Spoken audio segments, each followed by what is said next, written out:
This is Freddy Fazbear from the hit game series, book series, and movie Five Nights at Freddy's. And this is a corrupted from the show I'm currently creating called The Apocalypse Party.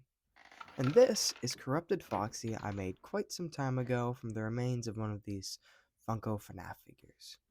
I quickly cobbled this thing together to test some theories I had while making stop motion limbs, so it's very crude and quite ugly. But it got me thinking, should I go all out and make a corrupted stop motion puppet for each of the main cast of FNAF? And you said you liked the idea, so today I'll be bringing to life Corrupted Freddy. Truth be told, I originally planned on kit bashing the Funko figures like I did with Foxy, but after seeing the results of the poll I posted and your response, it seemed pretty clear that you wanted me to make them from scratch. Now, for those who have never heard of me or my show, I'll give some quick context for what the Corrupted is while I plan out what I want this puppet to actually look like. So, in my show, The Apocalypse Party, the apocalypse is caused by interdimensional aliens called Corruptors. These Corruptors came and turned most of the population into monsters. What Corruptors do is, via body fluids or by hurting their victims, they can simply twist any living animal into a corrupted monster. I have a full video discussing the Corrupted in detail as well as the rest of my show if you're interested. But anyways, my idea behind how this could actually work lore-wise is the children inside of the animatronics are corrupted, and the animatronics get corrupted from the inside out. And while the lore isn't perfect, it gives me a cool concept to work with of getting corrupted from the inside out, and it gives me an excuse to make this FNAF crossover work. So anyways, out of the group, I wanted to make Freddy the most preserved and clean looking, since, he's the face of the group. And while I will make him mostly clean and fairly put together, I still really want to distort and twist his body. So I gave him long limbs, fingers, and a big ol' set of chompers. And I'm pretty happy with this design, and it should be pretty easy to translate into the physical plane. So to begin, I started off by forming the endoskeleton for this puppet. I'm going to use wire. However, there are a multitude of different ways you can build the insides of stop motion puppets. But for his body structure, he has long, bendable limbs, and the easiest way to do that is honestly just with wire. So I used a solid wire you can find at Home Depot or any other similar stores. And I know I'm going to get a lot of comments asking what wire exactly and how they could find it, so here's a picture of the label. Now, if you go to Home Depot and you still can't find it, screenshot the label and just ask an employee. It's very important you get the right type or it's not going to work. Now that the endoskeleton is done, we can start to shape our puppet. Using this thin foam, we can layer it up by wrapping cling wrap around it. I really wouldn't recommend using glue for this stage because it compresses the foam, and the whole point of using it is to have a light and bendable body, and the glue tends to ruin that and make it actually pretty hard for it to bend. But if you do get in a situation where you really need something to not move and cling wrap isn't doing the job, I recommend using these small strips of hockey tape to secure anything loose because it's very flexible and sticks perfect. Another thing to note while doing this is that we're going to be putting felt over this, so if it doesn't look perfect or if it looks too skinny, it's gonna get beefed up and smoothed out once we put the felt on. Think of it like skin for the puppet. Hello everyone, sorry for the bad audio quality, and if I sound sick, it's because I'm just getting over it. But anyway, right now I'm going to show you how to do the hands for the Freddy puppet. So how I make puppet hands, I think is very unique compared to a lot of other people. So here, let's take my last creation for example. You remember this guy? Well, for his hands, or her hands I should say, they're very skinny, very long, and they're very bendable, but not like super light where they like won't stay, but then they're not too heavy where they're like impossible to move either.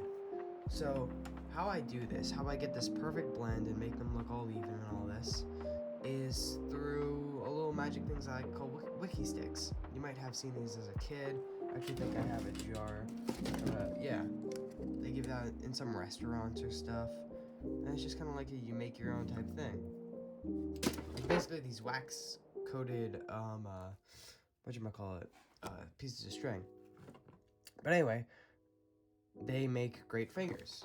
I want to see how long my finger's gonna be. It'll be about this long. Put it just like this. Wrap. There we go. So now we have our fingers in place. Now, the main problem with just having wiki sticks is this. You see that right there? It moves. You see how I'm moving on this one? Nothing. Nothing. This moves and it's super floppy and all of this. And so these, while they could work, are not ideal. What we want to do is we want to take some of this green wire right here. I believe this is florist's wire. I don't know the specific gauge, but it is very, very thin. And so you can just play around with different types, see what works best for you. And I'm sure there's some work better depending on which puppet you're making. So first off, start off at the top, and you're just trying to get it so that it's one with the finger. Doesn't need to be perfect, but like that's good right there. Now you just want to wrap it all the way around. Try and like dig into the wax itself. That's really what you want to do. So it gives it some structure and rigidity. Alright, there we go. Then wrap this around a few times, and that should be perfect. Okay, so now what we're gonna do is, now that we have it wrapped around the base and the finger for the first time, we're going to go around the other way that we were going, and we're going to wrap it all the way up the course of the finger, and then do what we did to start off at the top. By the end of that, you should have yourself a very nice looking finger. You can see this is before, just floppy doppy, nothing. This, very rigid, very perfect. And then after this, of course, you're gonna paint it and stuff, or add on whatever you are after it. But this is just the base of it. And once we finish making the hands and fleshing out the puppet, we can move on to the head. I get asked this other question a lot too. So before we start, I just want to say that I'm using Fimo Soft Professional Clay. I find it to work well, be fairly strong without bending or being too hard, and still a little bit flexible. And I'm sure there are better brands out there, but this is just what I use, and I find it works well for what I need it. And for anyone else who uses this brand, since it only hardens in the oven, here's a little tip if you find your clay to be a little bit stiff or crumbly. Pop it in the microwave for like 10 seconds, and it will become very malleable and easy to work with. Please check that you have no metal or aluminum bits lodged into the clay before you do this, or you can lose your head and your microwave. Now we can start to sculpt the head, jaw, hat, and ears. Also, in hindsight, you also just should sculpt the bow tie, but I forgot about it, so I didn't do it in this stage, I just did it later. Then I baked them up and connected the jaw and head to the body. So, truth be told, for this part, I had a bit of a hard time trying to figure out how I could make Freddy's teeth, because I wanted them to be long, sharp, and have like 100 of them, but making that from clay would be a nightmare and take a really long time. And I definitely don't have enough real small teeth to do that, so I ended up splitting a bunch of toothpicks into little splinters and then carving out a cavity on the jaw and head and hot gluing them into place. And honestly, I really think this turned out fantastic. It really is like the main centerpiece of the puppet so far. I'm really happy with it. I do highly recommend using tweezers for this, and even then I found myself still dropping the little teeth. Okay, so now that the teeth are in, we can attach the fur. And when doing this, always do the limbs and neck first, then the torso last. Trust me, it's gonna make your life a lot easier, and make things look prettier in the end.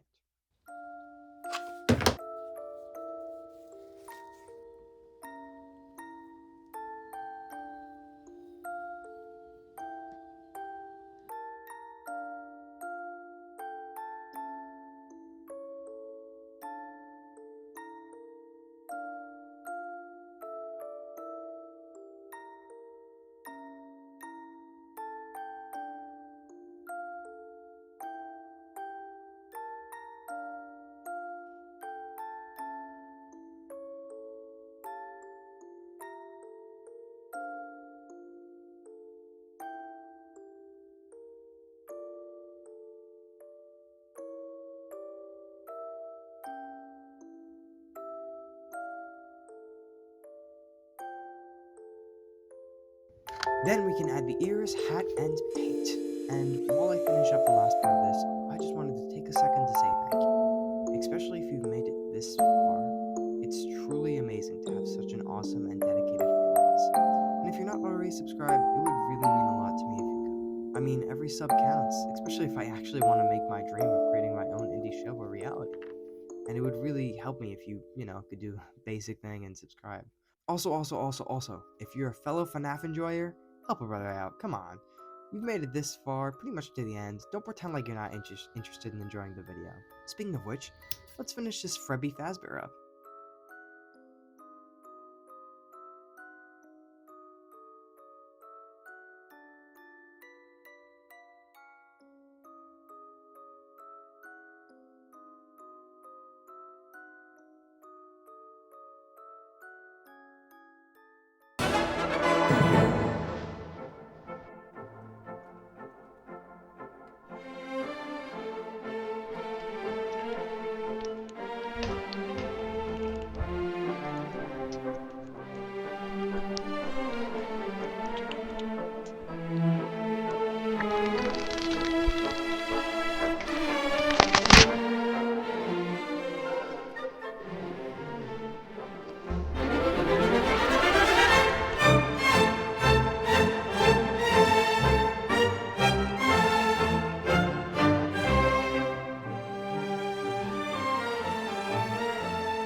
Thank you for watching this video. I'm really happy with how Freddy came out, and he's only the first, so I'm excited to see what I'll be able to create with the last character.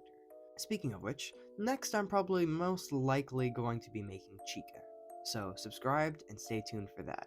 Again, if you like this video, the monster design, and the lore, check out some of the other stuff I made for the Apocalypse Party. I guarantee you're going to find something you enjoy. Alright, well, that's all I got for you. See you soon for another corrupted FNAF monstrosity.